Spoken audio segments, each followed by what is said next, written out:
Bonjour, dans cette petite vidéo, j'aimerais venir avec vous sur quelques propositions pour une définition de la professionnalisation des acteurs. Alors, les éléments dont je vais vous parler sont issus d'une recherche assez vaste menée à la HEFP, une recherche qui s'appelle AFOPRA. Et cette recherche, elle s'occupe de la professionnalisation des futurs formateurs dans les écoles professionnelles. Alors dans cette petite image, vous voyez le futur professionnel de l'enseignement à gauche et puis son formateur, son accompagnateur à droite qui est là pour le soutenir, pour l'aider à devenir un excellent professionnel. Donc l'aider à développer sa professionnalisation. Comment est-ce qu'il va l'aider? C'est le but de cette recherche, mais pas spécialement de cette vidéo, mais comment est-ce qu'il va l'aider? Eh bien, on remarque dans la littérature, mais aussi dans la pratique dans notre institution, qu'il y a énormément de solutions différentes de former ou d'accompagner une personne. On peut être dans une logique de tirer vers, on peut être dans une logique de pousser vers, on peut être dans une logique de offrir les conditions à.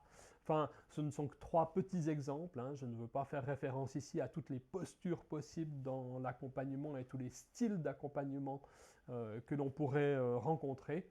Mais c'est bien pour se dire que dans toute institution, il y a plein de manières différentes d'aider à se développer et c'est le but de cette recherche. Donc, dans cette recherche, on se dit tout d'abord, qu'est-ce que ça veut dire que se professionnaliser? Ce sera le sujet de cette capsule vidéo. Ensuite, quels sont les moyens que l'on peut mettre en œuvre en tant que formateur, accompagnateur, enfin en tant qu'institution pour y arriver? Comment ces aides, ces soutiens, ces accompagnements sont-ils perçus par les personnes en formation?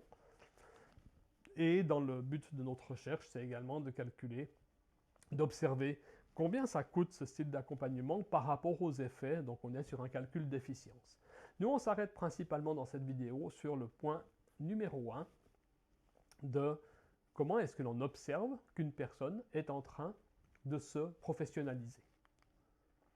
Alors pour faire ce travail, nous avons été chercher une série d'articles scientifiques issus de 4 langues. Pourquoi? Parce que notre institution travaille dans les 3 régions de la Suisse, francophone, alémanique et italophone. Donc la littérature mobilisée est souvent dans ces 3 langues, et puis bien sûr on a également mobilisé une partie de littérature anglophone. Le choix des articles a été assez simple, c'est qu'on a demandé à nos collègues, enseignants, formateurs, accompagnateurs, quelles étaient les ressources littéraires qu'ils utilisaient lorsqu'ils étaient en train de parler de professionnalisation dans leurs cours, dans leurs séminaires, etc. L'analyse de ces documents nous a montré qu'il y avait 5 concepts clés autour duquel tous les textes tournaient. Premier concept, c'est que quand on parle de professionnalisation, il y a plusieurs types de professionnalisation. Le deuxième, c'est que la professionnalisation, on l'observe dans différents domaines et on en a retenu 5 pour ce travail. Il y a ensuite toute la dimension de genre, style professionnel, voire ethos professionnel. On reviendra ensuite autour de 2 dimensions qui nous sont chères et qui sont apparues à travers ces textes. La socialisation de l'individu et le carré dialectique de Kaufmann, et puis toute cette dimension de petits et grands dialogues que nous propose Clos. Alors on va démarrer pour expliquer ces différents concepts avec le carré dialectique de Kaufmann. Kaufmann nous propose pour l'individu un mode de socialisation qui se fait à travers ce carré dialectique. Le H, habitude, c'est ce qu'il fait.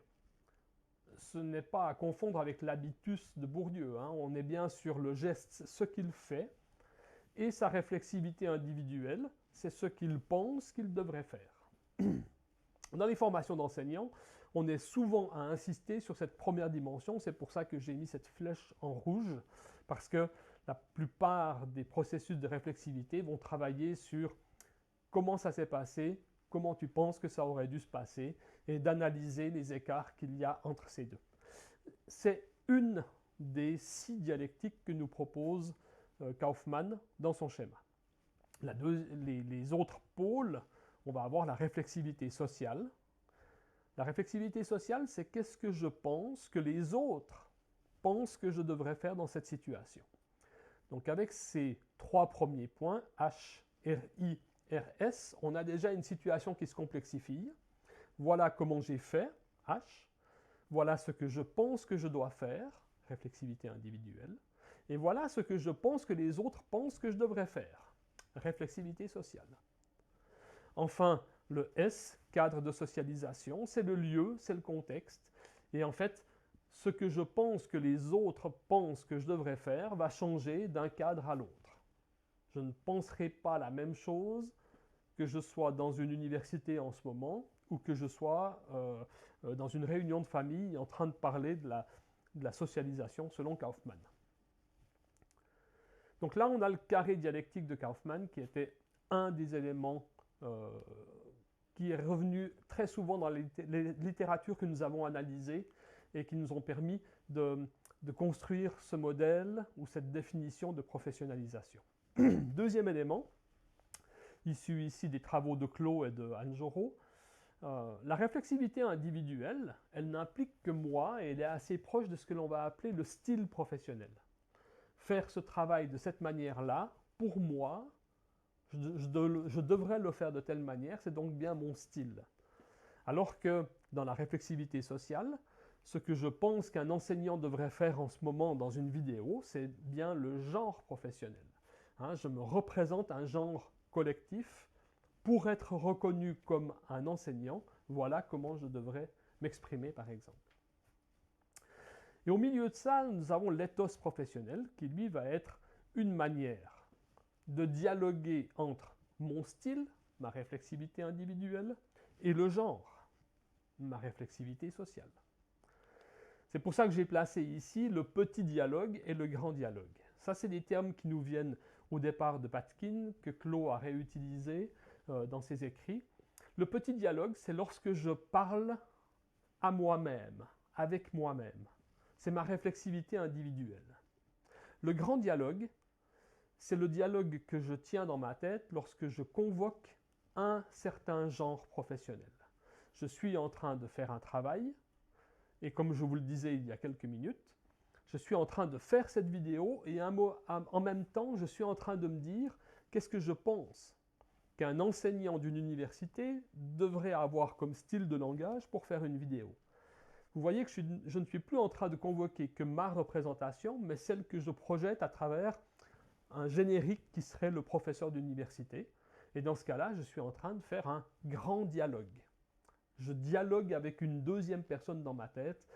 Ma fille serait là, elle me dirait papa, tu vas pas bien, tu n'es vraiment pas seul dans ta tête, ça doit être compliqué.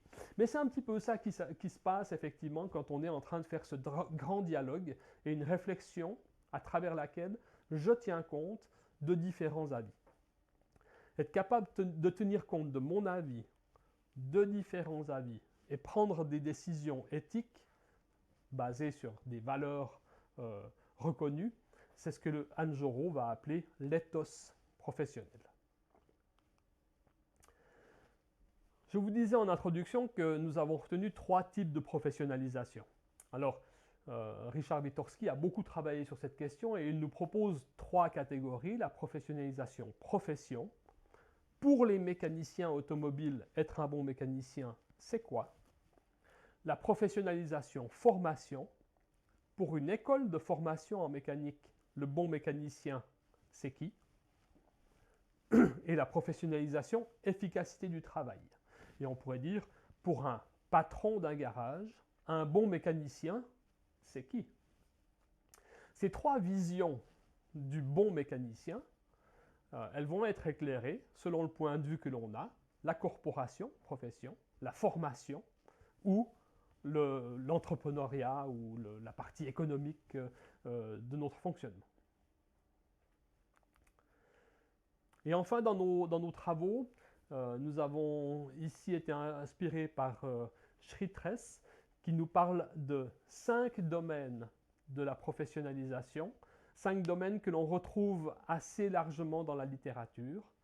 Tout d'abord, est-ce que je peux parler de mon action? Comment est-ce que je peux réfléchir et parler sur mon action? Comment est-ce que je suis conscient de mon identité professionnelle? Comment j'en parle? Comment je me projette à l'intérieur? Comment est-ce que je conçois la coopération et la collégialité? Est-ce que je suis mécanicien dans mon coin ou mécanicien dans un garage avec mes collègues et que mon acte, mes actions, mes choix sont dictés aussi par le bien-être, l'amélioration du travail de mes collègues? Comment est-ce que je suis capable de m'adapter à la complexité et à la singularité de chaque situation? On sait que toute situation est unique et le bon professionnel va devoir s'adapter à chacune de ces situations. Et enfin, quel est mon niveau personnel de maîtrise des compétences du métier? Donc ces 5 domaines vont se retrouver dans la définition de la professionnalisation. Alors, 3 types de professionnalisation, 5 domaines que nous avons regroupés. Je ne vais pas vous faire la lecture de toute cette diapositive. Si ça vous intéresse, vous n'avez qu'à peser sur pause et prendre du temps pour la lire. Mais ici, ce que j'aimerais préciser, c'est les 2 petites cases en jaune. C'est-à-dire que tous les travaux qu'on a lus nous renvoient vers... Il y a quelque chose au cœur de tout ça qui est la capacité de renormaliser. Là, on va prendre le terme de Schwartz, qui va être d'être capable de renormaliser, c'est-à-dire de s'approprier la norme, de la traduire pour soi-même, et la capacité, lorsque l'on fait des choix, de justifier ces choix en s'appuyant sur des valeurs. C'est pour ça qu'on a mis ces éléments en vert, parce que cette capacité de s'adapter les règles, s'approprier les règles, le genre professionnel, et justifier ses choix, donc justifier son style professionnel, tombe au cœur de ce processus de professionnalisation. Puis plus on a lu, plus on a travaillé avec les collègues, plus on s'est dit, mais finalement, ces 3 domaines de professionnalisation, on ne peut pas les séparer. Pardon, ces 3 types de professionnalisation, on ne peut pas les séparer. Ils sont toujours liés. C'est-à-dire que en tant qu'employé dans un garage, je dois travailler en pensant à mes collègues, je dois travailler en faisant au mieux mon travail, mais je dois également travailler de manière à ce que mon patron puisse faire tourner le garage. Et en fait, la vision corporatrice, formatrice et économique de la profession ne peuvent pas être dissociées les unes des autres, elles sont fatalement, obligatoirement liées ou mises en dialogue. Il en est de même pour les 5 domaines. Je dois être capable de m'adapter, mais je dois être capable de parler de mon adaptation, et parler de mon adaptation contribue à mon identité professionnelle. Donc là aussi, le tableau de départ est devenu un peu une forme de cercle. Pour donner un schéma qui vaut ce qu'il vaut, il n'est pas très, très joli, on n'a pas encore des grandes compétences artistiques dans mon laboratoire, mais on a voulu représenter ces 3 types de professionnalisation et ces 5 domaines sous forme de boule en se disant finalement tout est lié entre...